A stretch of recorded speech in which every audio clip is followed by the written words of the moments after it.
Welcome back to the Hopelessly Gifted podcast. I'm your host, Mark Talaga. I'm going to start out today with a very simple question. How was your day today? Now, for some of you, that might be a very easy thing to answer. You have something you could tell me right away. An experience came to mind. You're able to chronologically go through your entire day and tell me each and every event that happened and your reaction to it. Some of you might say, oh, it was good. Some of you might say, busy. Some of you might say, fine.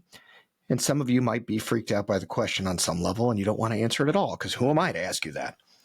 Either way, it's a pretty loaded question that seems simple. So when we ask our kids, after we pick them up from school or we see them after coming home from work, hey, how was your day today? A lot of times we're confronted with the idea that it was fine, good, okay, or, some sort of monosyllabic grunt. So the question I want to put to you as the parents, have you told them how your day was? Did you begin with going through the process of talking about your day? Or maybe even a simple question of, can I tell you about how my day was today? The idea is we're asking kids on some level to do something that is actually quite challenging for certain kids out there. They don't have a framework. They haven't developmentally structured a protocol to explain how their day was. And on some level, we never do it either to them. We never tell them how our day was. Well, here's what I was up against today at work, or I was feeling kind of weird this morning and I'm still trying to figure out why it was, or I'm just having a great day and I wanted to share that with you. And if I can add a little wrinkle to this challenge I'm having you as parents do, it's not just about telling them about your day first as some sort of tit for tat. I told you, now you have to tell me. But maybe we take it one step further. And when we say, I want to tell you about my day, but here's how I do that. Here's how I get started with that. Sometimes for some people, they like to start with the biggest event they can think of, the one that had the biggest impact. For some people, yes, chronologically is the way to go. But most people that can answer this question have developed a framework. And what if we shared that with our kids? What if we were able to give them a way to answer that question instead of just assuming they know how to do it? And this type of interaction happens in a lot of different contexts, not just, recalling your day, but the idea where we're trying to go to our kids to get some level of insight into what they're up against, what they're going through, how they're feeling, why certain behaviors are happening because they seem a little off. And when we get met with shrugs or dismissals or please get out of my room before I scream and call the cops or whatever they may say to you, your reaction may be defensive, right? Oh, geez, I was just trying to ask. Or, man, I was just curious about your day, God forbid. And on some level, that's appropriate because, you were just asking and you did have good intentions more than likely. But on another level, you're missing the point of what they're really struggling to do. And we have to understand that as kids, the way we process the world, the way, I just realized I said, the way we process the world, I guess I am a kid at heart. Maybe I'm just relating back to how it was for me as a child. But when I was a kid, the ability to process the world and what's happening can seem very daunting. I can remember going through my own struggles as a teenager and my parents sitting down with me and saying, hey, something's up. What's wrong? And I, for the life of me, could not give them an answer. I didn't know how. I didn't know where to start. I didn't really even understand what was wrong to some deeper level. I didn't have the vocabulary or the framework or anything that could properly convey what I was going through. And so I would give them a nothing, or I'm just tired, or everything's fine, because those were little snippets of the truth. There were parts of me that was fine. There were parts of me that were very tired. But to give a whole background and the context of what was going on with me was extraordinarily difficult.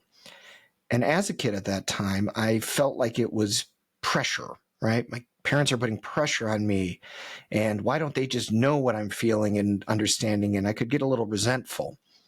Now that I'm older and developmentally more aware of how the brain works and how language works and all that fun stuff, I could look back at those moments and see the intention of my parents was very kind and loving.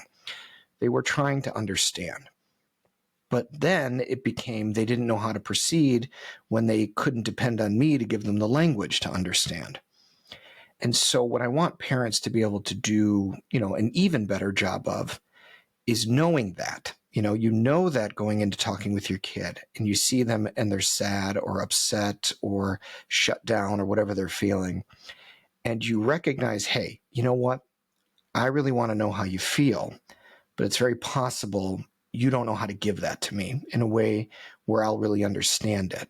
And I think maybe you feeling misunderstood or not being able to give it to me is a little stressful for you. I can understand why you might be stressed by me asking you that question, because on some level it might be unfair in your current state that you wouldn't be able to give me what I need. But what we could do is maybe one word, just one single word. One word that doesn't encapsulate everything, but maybe even just a small portion of what you're going through, and that would be good enough for me. Now, in this case, again, we are trying to give a simple framework, and the kids may still shut it down, and that's okay. But we're trying to teach them what it is to share the depth of feeling, and it's difficult. I don't really believe in my heart of hearts that our language is sufficient enough to really put a label on intense emotions. We can try, but think about an intense emotion like grief. We have one word for it, but it has thousands, if not millions, maybe even infinite meanings to it, depending on the person and what they're going through and how things happened. And we just don't have the language to properly convey what it means to label our feelings and what we're going through. And so we have to realize that on some level, that's what we're up against, especially with high feeling kids. Now, back to the parents. If you can't do it either, no shade, no judgment, no critiques, but you have to look at that. Well, what if as a parent, I'm not really able to know how to talk about my day, or maybe even I believe on some level they don't care. And if you can imagine in a made up scenario that I'm just going to give you, that you say to your kids, or they say to you rather, maybe, I want to know more about your day. Why don't you ever tell me about your day? Why don't you tell me about your life? And you say, I didn't think you cared, or I didn't think you would want to hear about that, or I didn't feel like that was important. And the child responded back to you with something along the lines of, I can't believe I let you feel that your life wasn't important to me. I can't believe I allowed you to go through our relationship for however many years it's been, feeling like that you telling me about yourself isn't valuable. Could you imagine your reaction if a kid put that together for you? And you know what? If there is a kid out there that did that to you, please email me and share me your story, because that would be phenomenal. But it may make you feel defensive, or it might make you feel like, whoa, I didn't realize there was this big gap that I'm not participating in. And yet here I am demanding of my child to do something that I don't really do that well. This is how I want parents to really understand and relate to these issues. I have many parents who, when their kids are really not doing well, everything's falling apart at school, they're shutting down completely at home, and the parents are like, he's got to get this work done, and I just wish he could do it, and I keep reminding him, and it just seems to make things worse. Where I have to stop them and say, look, you've got to start with where they're at and what they're really able to give you right now. The most important thing, and again, I believe this is the most important thing in any problem you're trying to solve, it's always priority number one, is the relationship. Hey, I don't care what happens at school, not really, because it's not really ultimately my problem. It's your issue that you're facing in life. You're going through this, and you're feeling challenged by it. And on some level, yes, I want to know what that's been like for you. But the reality is you may not be able to tell me. And that's something that I can deal with as a parent. I can be okay with not knowing what it's really, really been like for you. But just so you know that if you are ever able to cobble together even a few words or one word, you can share that with me. Now, this may feel very, awkward for some parents, or it's just not your style. Totally fine, by the way. We can all have our own styles of how we deal with it. But we really have to understand the issue. and it comes back down to, development, right? It always does on some level with gifted. We're always dealing with asynchronous development, lagging development, hyper development. But on some level, if there has not been yet a skill or framework developed, then we can't really, in good conscience, ask for them to provide us with an answer or a product or whatever it is, especially if we're not doing that ourselves. And so, if I have any sort of push to give you as parents, I would say start first looking at yourself. Do I tell people about my day? Am I good at expressing my feelings? Am I good at putting into the nuance and complexity of what my life is like and what it's been like and, childhood and all that? And if I'm not, or if I notice there's a bit of a vulnerability there, then that's where I can start. Now, again, your kid may not want to hear it. And so on some level, you got to, check in with them. Hey, is it okay if I tell you about my day? And they might say, yeah, sure, Dad, or sure, Mom. Or they might be like, no, and just shut it down right away. Well, okay, if they don't really want to hear about it, that's probably okay. And maybe there's something else going on. But if they say, sure, Dad, again, your job is to then say, okay, well, and I just want to explain to you how I go about recalling my day. The other thing that it reminds me of is when after like a long summer break or break from school, kids are asked to come back in and write about their experience over the break. Where did you do over your summer vacation? What did you do over your winter break? And again, for some kids, no problem. They can recall it. They remember everything. They attach themselves to all the fun memories they may have had. But for some kids, this is just not going to happen because they never were taught to process their break in a way where they were going to have to recall it later, right? So if they went in with the intention of, oh boy, I'm going to have to write about this for school, and so I better pay attention to the things I'm doing and try to process them in an effective way so I can recall them later, yeah, sure, that writing assignment might be a little easier. But that never happens. Let's be honest. Nobody tells them, hey, you're going to go on summer break, and I want you to really pay attention carefully to the things you do, and here's some ways you can write them down or let your parents know to remind you when you're having a really great experience so that you can write about it later. Because if it's not processed effectively, it can't be recalled by a lot of kids and adults too, by the way. And so we're dealing with the idea of process and recall. And that is something that is built up over time. Once again, it's developmental. And so if kids aren't processing their days or their feelings, or they're not working to say what things are and, their reactions to them, and then you're asking them to recall it, it's not going to go well. If it goes at all. But it's not a sign of disrespect. It's not a sign that you don't matter to them or that the relationship is somehow flawed. It may be, more of an issue with the actual functionality of being able to do that task. Now, again, all those other things could be, maybe the relationship is flawed. Maybe they don't want you, to know certain things. Maybe they're keeping it secret. It could be anything. I don't want to just say it's always one thing. But what I do want to do is expand your variables of understanding so that you have different ways of labeling what might be happening so that kid has an explicit understanding of what they may be going through and why those questions seem to just annoy the heck out of them.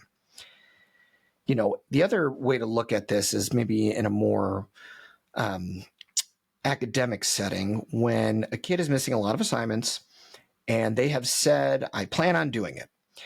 And you as a parent see that they're not doing it. And so you go to them and you remind them, hey, weren't you supposed to be doing this? Weren't you supposed to be working on this? Just start chipping away at it. Okay, buddy? And they're just like, God, you're stressing me out. It's so much stress. And then all of a sudden you feel like, well, gosh, I can't seem to say anything. And I'm just trying to help. And I don't know how to get through to them or what we can do here. And so parents, will come in to see me probably at that point. I can't seem to get them to want to do the work. And my job at that point is to really lay out all the variables and factors that go into that child's difficulty and struggle in completing what they really do want to complete. They want the stress to be gone. They want to have the grades that are, good for them, I'm sure, on some level. But they're not able to do it. And they don't really understand it other than, oh, I just keep getting distracted, or I'm a procrastinator, or gosh, I'm just such a perfectionist. When in reality, there's a lot more in the world of executive functioning, and again, processing and recall, even, having this idea that they're stuck on an assignment because they really don't know what the next step is, and they're feeling nervous about asking the teacher because they already asked them twice and the teacher's yelled at them before. There's a lot of things that can contribute to that struggle. And again, as parents, all we need to really do is reflect back to them what we're seeing. Well, I hear that you really want to do it, and I'm also seeing you struggle to get it done. And I can see that's creating a lot of stress on you. And I can see that when I remind you about it, that's creating even more stress. And so on some level, dear son or daughter, we are having a problem. You're having a problem is really what it is. And too often parents, again, will try to fix it for them, right? Because developmentally, we have better problem-solving skills, a far more developed prefrontal cortex and executive functioning. And so we supply them with the answers of what needs to be done. And that may be skipping steps. And it also, on some level, is taking away the onus of responsibility of their own challenge in life. It's their issue. They're allowed to have struggles. They're allowed to feel pain around things. They're allowed to feel like they have no way forward, because guess what? That's being a human being. And as much as we want to protect our kids from all the evils of the world, we don't really grow and develop without some of that pain and uncomfortability. And uncomfortability. Is that how you say it? Probably is. So we've got to be careful that we're not taking too much of it on for ourselves, that we keep the tension on them, but we also, again, give them a framework. This being stuck reminds me of when I was stuck in a job. And what I really needed more than anything in that moment was to work it out with my team. And I'm lucky because I had a team. And the reality is, dear son or daughter, you have a team too.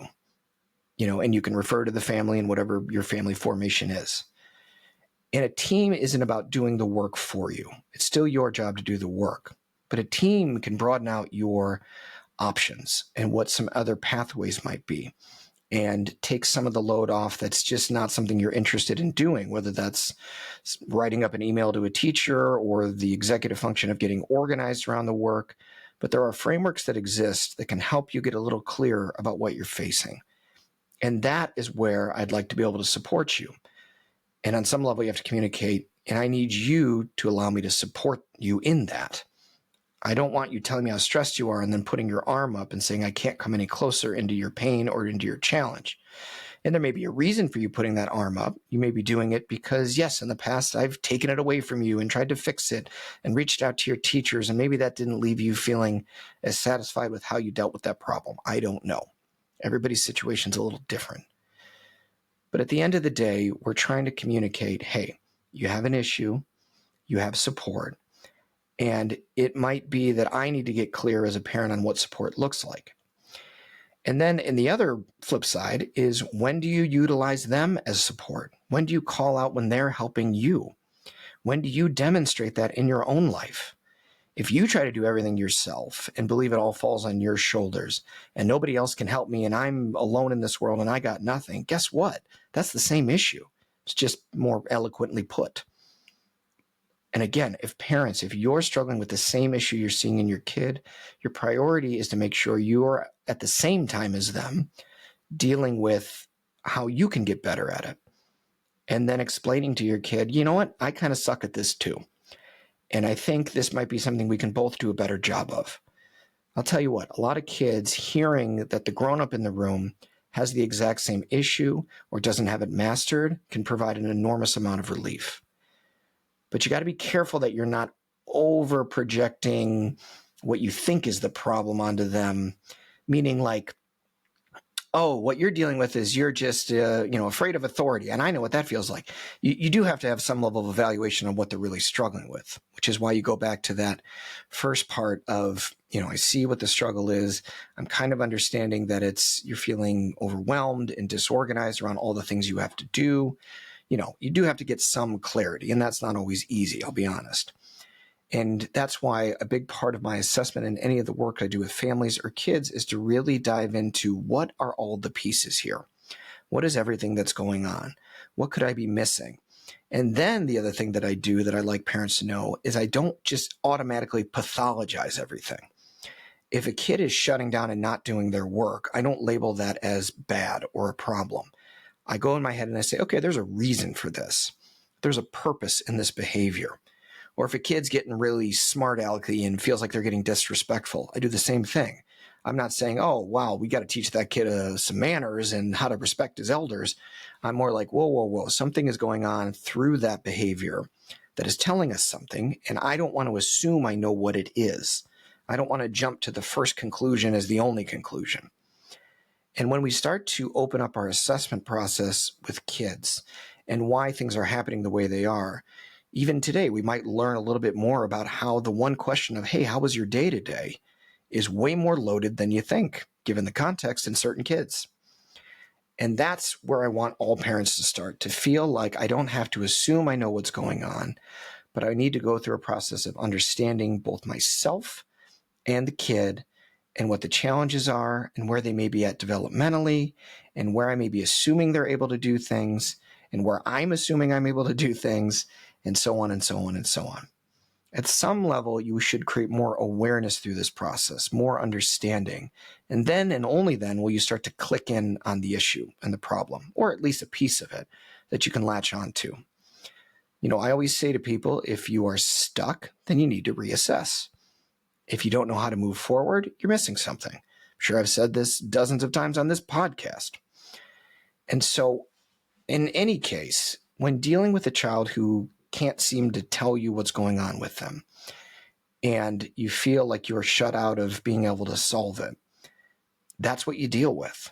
It seems like it's difficult for you to let me know what's going on. And I realize that being able to tell me everything you're feeling or thinking is no easy task. And here's how I do it, and it might not work for you, but maybe it'll give you a framework for how you can start to get a little better at it. And that's really what we try to do as parents, develop skill. Let me take that again. That's what we do as parents. We help our children develop their skill.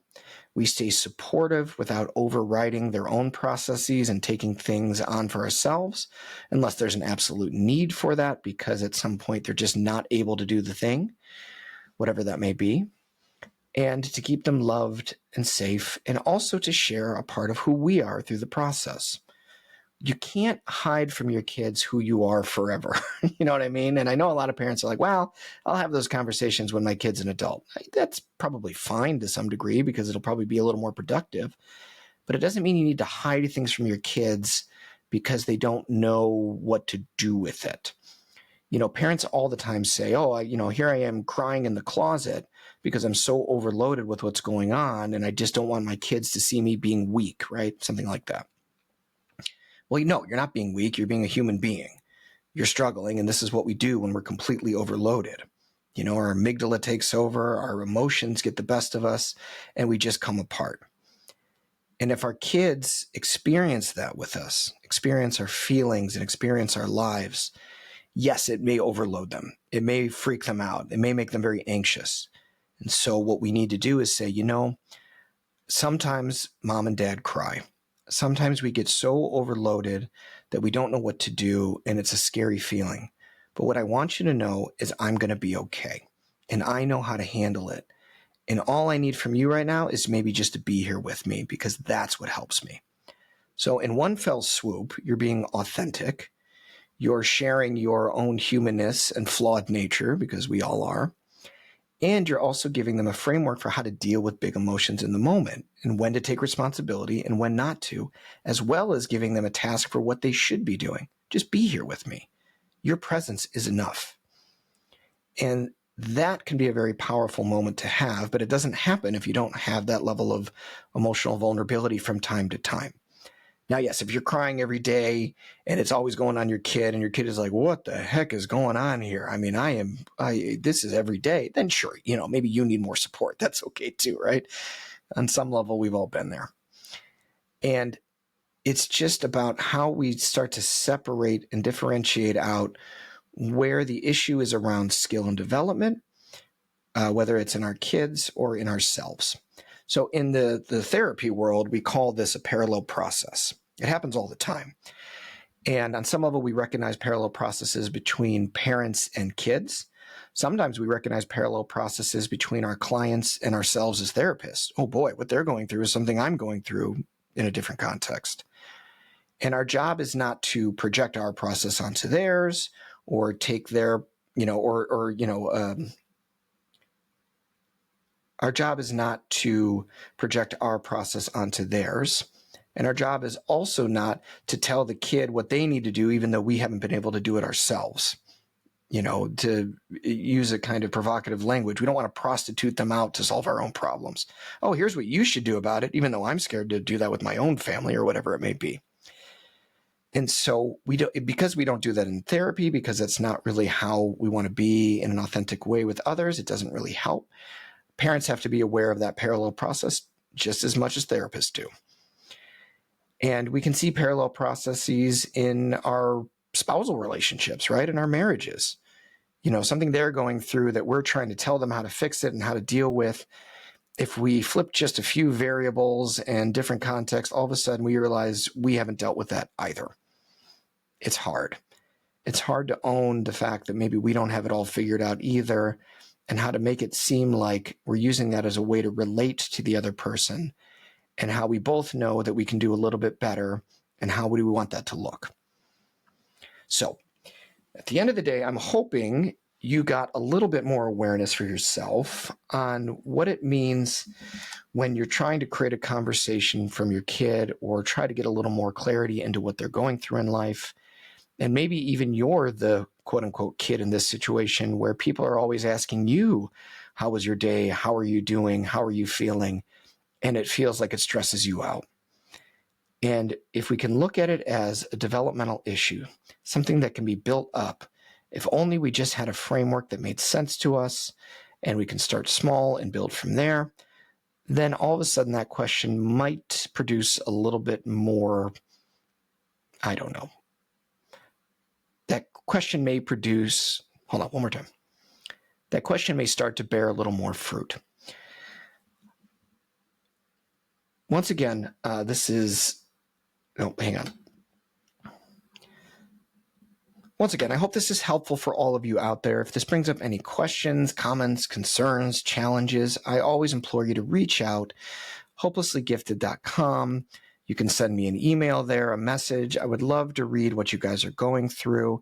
And sometimes I talk about things in a bit of a surface level way, maybe at times, and it didn't get down to the real root of what you're struggling with. Feel free to share that with me. I will always keep your identity anonymous if that's what you need, but I want to be able to help as many people as I can. And so that's one way, one framework for how you can share that with me. Also, as a side note, it turns out that it is the 1-year anniversary of the Hopelessly Gifted podcast that I just realized the other day.